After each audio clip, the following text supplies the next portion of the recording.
10 محرم کا دن تھا۔ کربلا کی تپتی ہوئی ریت پر سورج جیسے جل رہا ہو۔ امام حسین کے تمام ساتھی، بھائی، بیٹے، بھتیجے سب شہید ہو چکے تھے۔ اب خیمے خاموش تھے، ہر طرف لاشیں تھیں، پیاس، درد اور صبر۔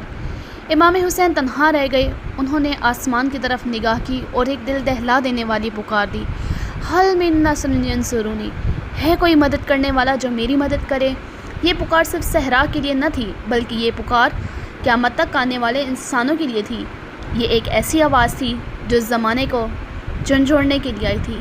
یہ امام حسین علیہ السلام کی آواز تھی جو انہوں نے کربلا کے میدان میں اکیلے تنہا کھڑے ہو کر یہ آواز پکاری تھی۔ میدان خاموش تھا، ظلم نے لب سے سل دیے تھے اور حق نے تنہا کھڑا تھا۔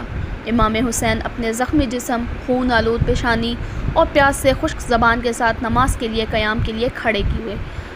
انہیں دشمنوں نے تیر مارے، نیزے مارے اور پھر ایک ظالم نے ان کے گلے پر تلوار رکھ دی، مگر سر نہ جھکا۔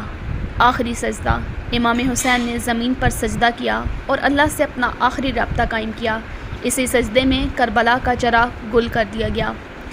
یہ سجدہ ہمیں سکھاتا ہے، حق کے لیے کھڑے رہو چاہے تنہا ہو۔ ظلم کے سامنے جھکنا موت ہے۔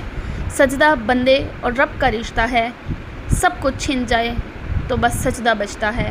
یہ تھی امام حسین کی دل افروز کہانی۔